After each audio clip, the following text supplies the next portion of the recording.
Voilà, on était côté jardin, on passe côté cour avec Béatrice. Bonjour Béatrice, ça va? Bonjour Laurent, ça va. Dans la famille Giacometti, je demande le frère, c'est ça en Oui, fait? Voilà, le c'est lui frère. qui expose au musée Picasso. Oui, et c'est assez rare. Autant on parle, et très régulièrement ici avec vous, du frère d'Alberto Giacometti, le sculpteur et peintre, Oui. finalement un des artistes les plus connus du XXe siècle. Mais Diego, son frère cadet, ils ont juste un an d'écart, hein, Diego étant le plus jeune. Lui, on parle rarement de lui. Et pourtant, alors, c'est vrai que Diego a été l'assistant de son frère Alberto. Très, très volontairement, il s'est mis un petit peu en retrait. Peut-être parce qu'il a senti malgré tout que son frère avait un petit truc en plus, un petit génie en plus. Mais pourtant, Diego, lui aussi, Pas dénué de talent. Ouais. avait du talent, et notamment dans la structure, j'ai envie de dire. Autant Alberto était un sculpteur vraiment de visage. D'ailleurs, le nombre de fois où il a représenté son frère Diego, son frère, c'est ça. très, très souvent. Mais parfois, il mettait ses sculptures dans des espèces de structures, comme dans des cages. Et ça, c'est Diego qui le faisait. Donc souvent, c'était un travail à quatre mains, ce qui permettait finalement à Alberto Giacometti de se libérer de certaines contraintes, on va dire, et c'est Diego qui faisait ça. Alors c'est vrai qu'on ne connaissait pas du tout l'œuvre de Diego, ou si peu, jusqu'au moment où le musée Picasso lui a demandé, dans les années 80, de réaliser tout le mobilier de ce musée. Mobilier que l'on peut voir aujourd'hui encore. Donc je vous propose tout de suite de rejoindre le musée Picasso, et vous allez voir que Diego Giacometti, c'est un artiste aussi.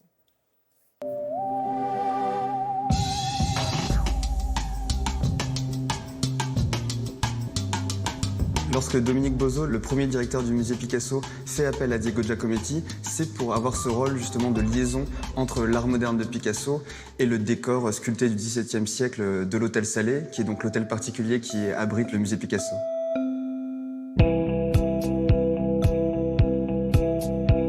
Jusqu'en 1985, le travail de Diego Giacometti, il était, et quelque part il reste encore aujourd'hui, très confidentiel, notamment puisqu'il a beaucoup œuvré pour des collectionneurs particuliers, finalement très peu pour des institutions.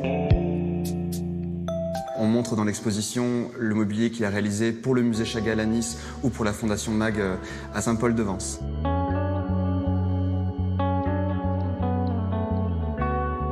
Pour le musée Picasso, Diego Giacometti il va épurer sa création. On est sur quelque chose de très discret, très élégant, très aérien, mais on n'est plus vraiment sur ce qui faisait véritablement le style de Diego Giacometti. Et justement, ce tournant, on peut l'expliquer par un dialogue très fécond qui s'est établi entre les équipes du musée Picasso dans les années 1980 et l'artiste.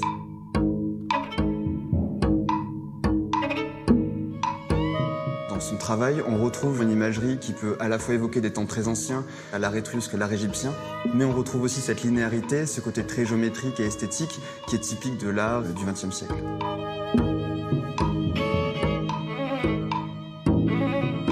Diego Giacometti travaille ses créations par modules, c'est-à-dire qu'il va créer des petits plâtres représentant des oiseaux, représentant des parties d'un meuble, et ensuite, selon les projets, donc ces objets en plâtre, il va les tirer en bronze et les agencer différemment pour telle ou telle commande, tel ou tel meuble, telle ou telle pièce de luminaire. Pour simplifier, on peut dire que Alberto Giacometti, toute sa vie, s'est intéressé à la figuration humaine. C'est un domaine que Diego Giacometti a mis de côté volontairement, peut-être par pudeur.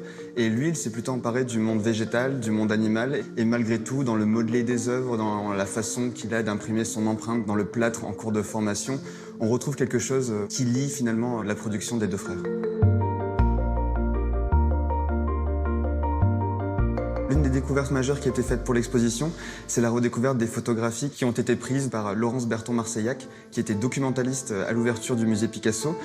Étant donné que Diego Giacometti décède quelques semaines seulement avant l'ouverture du musée, ce sont les seules photographies dont nous disposons aujourd'hui et qui montrent Diego Giacometti en train de visiter le musée qui était alors en chantier et en train d'essayer ces maquettes de plâtre qui étaient disposées dans les espaces du musée. C'était assez émouvant justement de pouvoir retrouver ces témoignages qu'on pensait avoir perdus et de pouvoir en fait voir Diego Giacometti dans les espaces du musée Picasso.